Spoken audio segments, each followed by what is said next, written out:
Well, it's 2025 and the locomotive is in pretty good shape. You'll probably see it at the Millbrook at some point soon.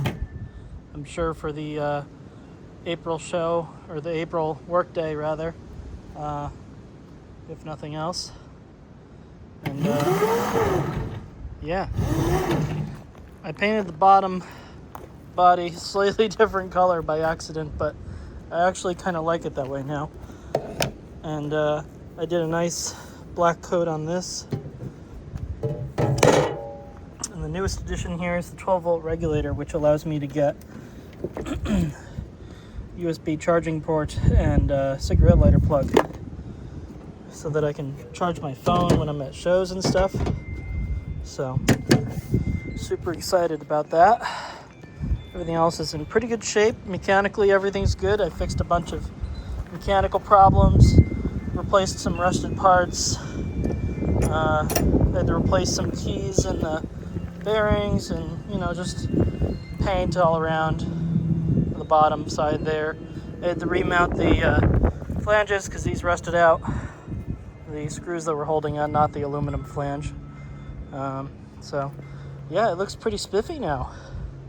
Super excited about it. It's time to work on the train.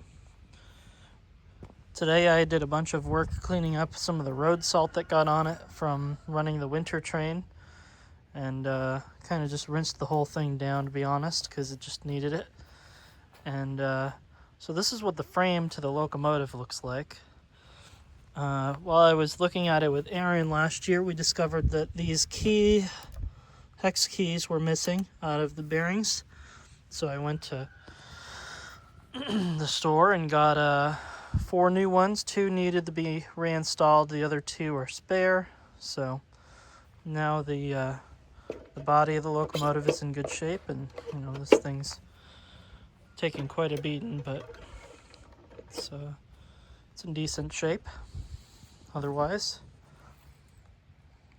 Motor is still original, believe it or not, even though Aaron keeps going through them. Over here we've got our new project for the spring. I bought the caboose and it needs to be replaced. So I've got the body of it here. I've already taken the frame off of it separately.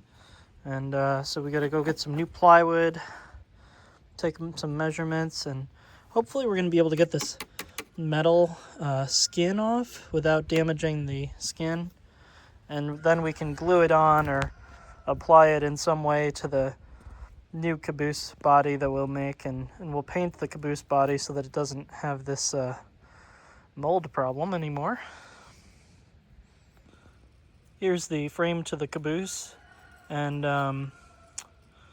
it's not in too bad shape. I took it apart in January, and everything is mechanically sound. I haven't really greased the bearings or anything yet, but we're getting there.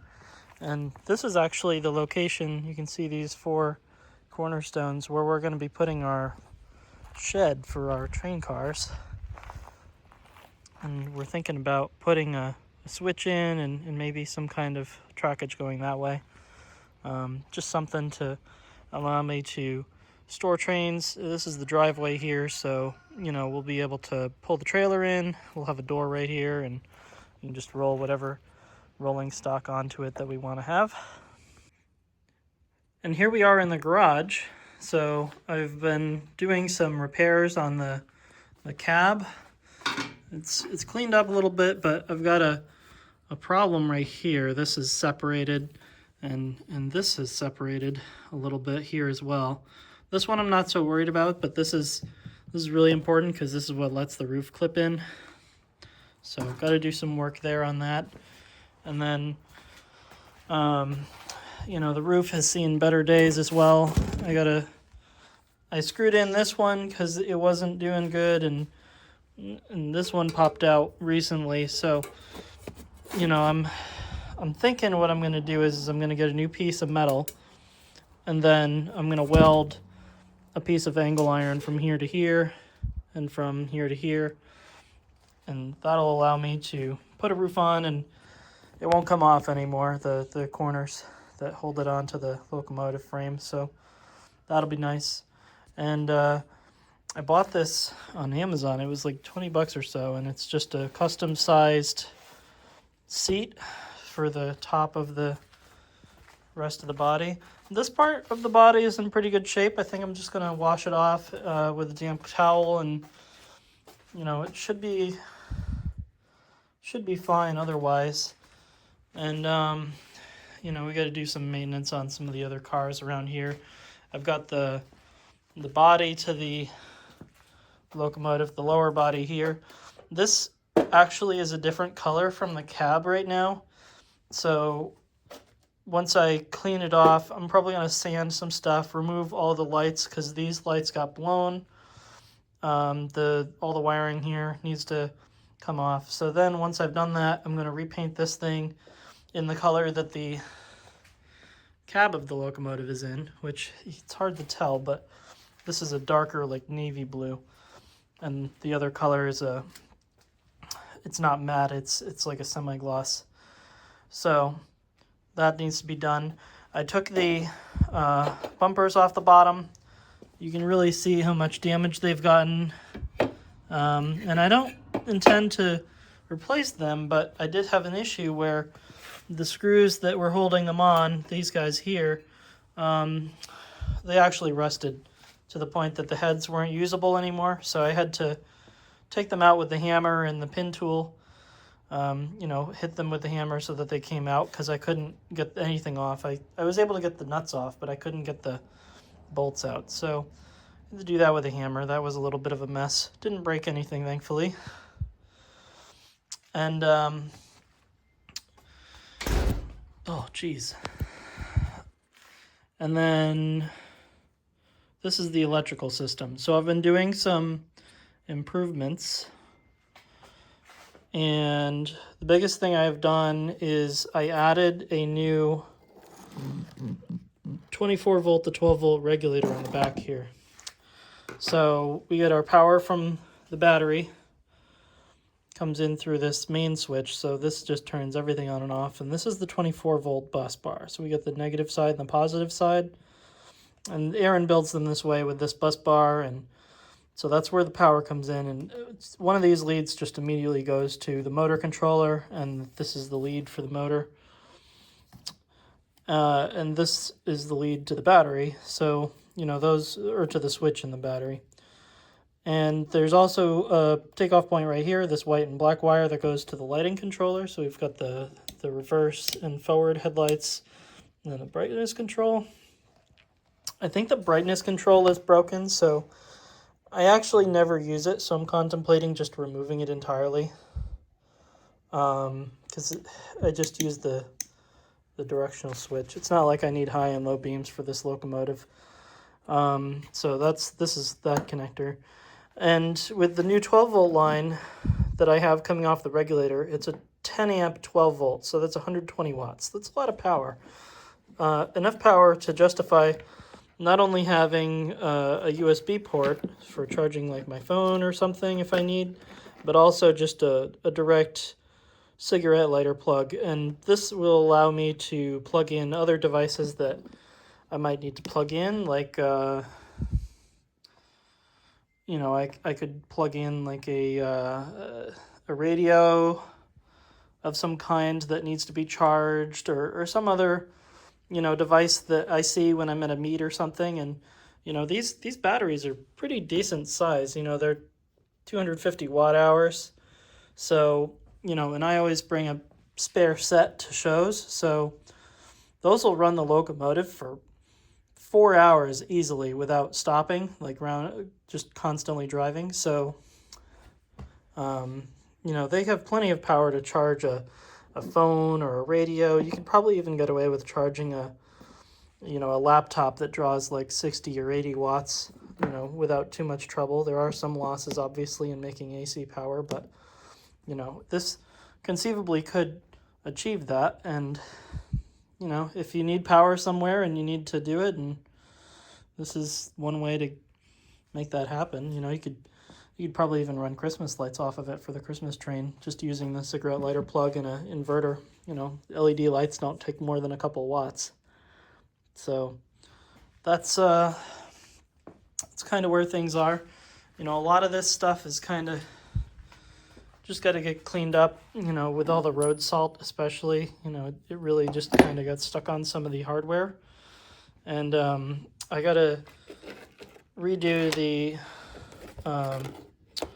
builder's plates that I made because this one has broken. And this one's missing a couple of letters. It's Windsor Verm. So I need to do a little bit of repair there. And this is actually where I pulled the regulator from. This was the board that I'd used to do the ditch lights.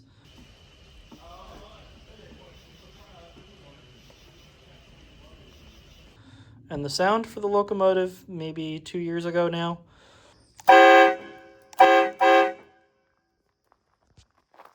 And, you know, I haven't used it since. So I figured I would take apart the 12-volt regulator, put that on the Locomotive direct, and, you know, go from there with that to just make it more useful. I really don't need the horn and the bell. I mean, it was nice, but it never gets used. So I took that off, and this is the way the electrical system's can be for the time being, unless I, you know, feel like reinstalling the horn and the bell.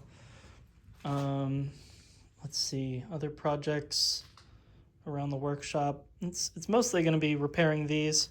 You know, I did buy a couple of different pieces of rolling stock, so I do have this riding car now here, which is kind of buried underneath the body here, but I bought this from Eric, who I'm sure brought it from someone else. And I had to do a couple of improvements on this guy. It was missing the bolts that hold the seat to the frame, so I had to buy all new bolts.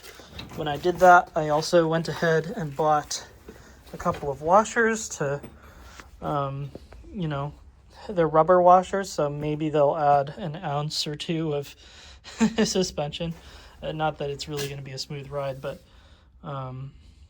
that's what this is for. So, and then between that and riding on this seat here, you know, I definitely have places that me and a friend can ride, and the riding car as well.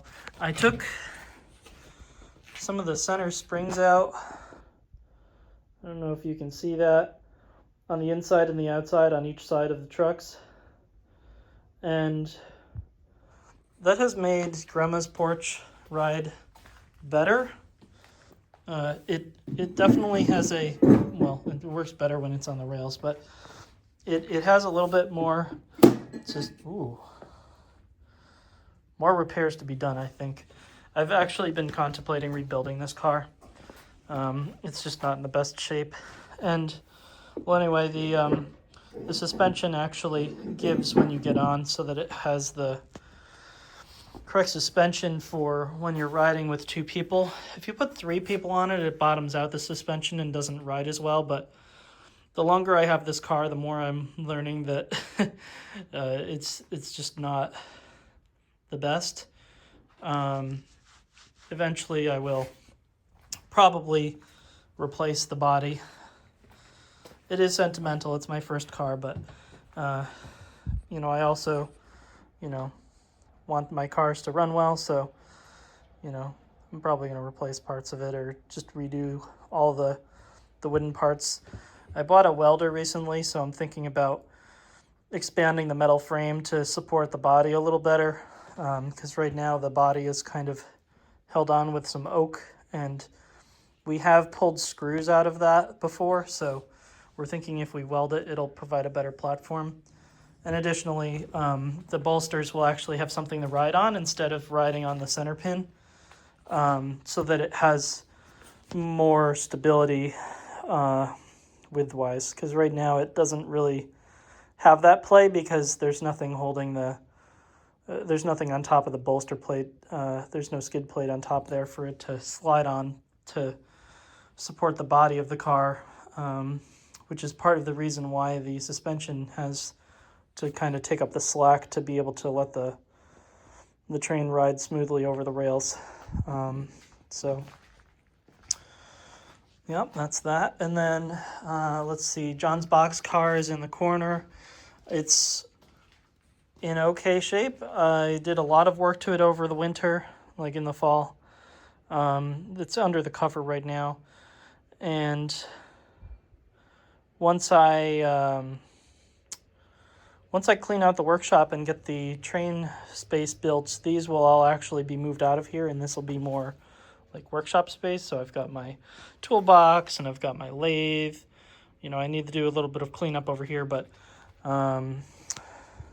you know, this will be the workshop, and this is going to be where we build my next locomotive for my brother. So you know, but with the box car, the only thing that's really left to do with it is install, or it needs some paint or work done. I'm actually thinking I'm going to do vinyl. When we painted these letters on, we did it with spray paint, and it just doesn't give the look that we want for the rail cars, because it bleeds a little bit the way we taped it, and you know, it's just, there's so much detail in the lettering on that car that I think I'm just going to get vinyl. So that's kind of the thinking with that. Yeah, I don't know. Just, we got some new chairs for the workshop. That's not really train related. and a new grinder. We needed to fix some of the tools and, you know, get things in good shape. I'm also, you know, with the plans for the new train shed, I'm looking at, you know, expanding the track a little bit, and you know, this is like the 1 5-foot section of track that I use as a template. So like when I'm building these, I put these rails in these, and then, you know, I put the ties a particular spacing. I forget what it is, but it's like 4.5 inches between the ties. And I have a ton of ties, but I don't have enough rail, so I'm trying to get some rail. I'm probably going to continue to buy a little bit of this rail. This is 1 inch tall rail. I want to have enough to put in the shed, because then I can do 1x6s in the middle, because I want the floor of the shed to be flush with the top of the rails, so that, you know, you can store things in there, you can walk in there without tripping on the rails, because I want to put 4 tracks wide in there, but still be able to kind of use it as a workshop if I roll the cars out. So, you know, being able to put the cars in but also be able to work in there would be really nice. Maybe store a lawnmower or something if I need. So yeah, probably going to need more track, more rails specifically. I have enough ties. So that is the railroad update. More to come.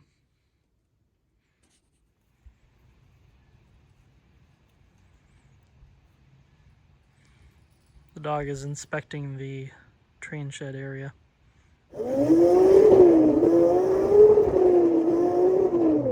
Oh. It definitely has the torque that I expect from it. Zoomy zoom.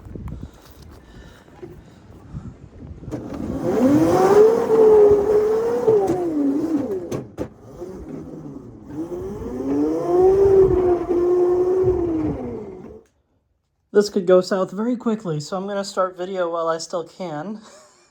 I am prototyping the new 12-volt trucks that I'm working on.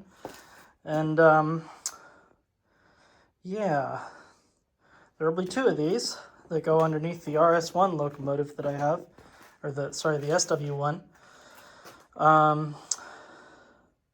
Yeah, this is going to be quite interesting. The motor is actually going to go down in the truck down here, and then up here is going to be where the pivot is. You can kind of see it underneath the motor there. There's a hole for where the pivot's going to be. Yeah, so this could be interesting. It's a 12-volt brushless motor, and Yep. I've got a wireless controller set up to it, and it moves.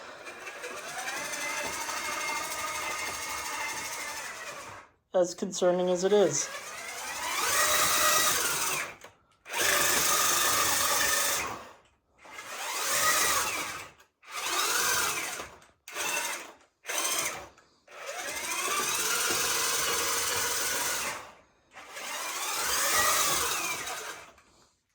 And yes, those are 3D printed wheels, the most ridiculous axle made out of screw that you have ever seen. Threaded rod, really. 25 chain, a Neo 400 something watt electric brushless motor. I think that's a Spark Max on top. And then I've got an Arduino powering the servo receiver, and the 12 volt battery runs the motor, and the 5 volt power bank is running the Arduino, so that I have power to run the receiver. Isn't it ridiculous? It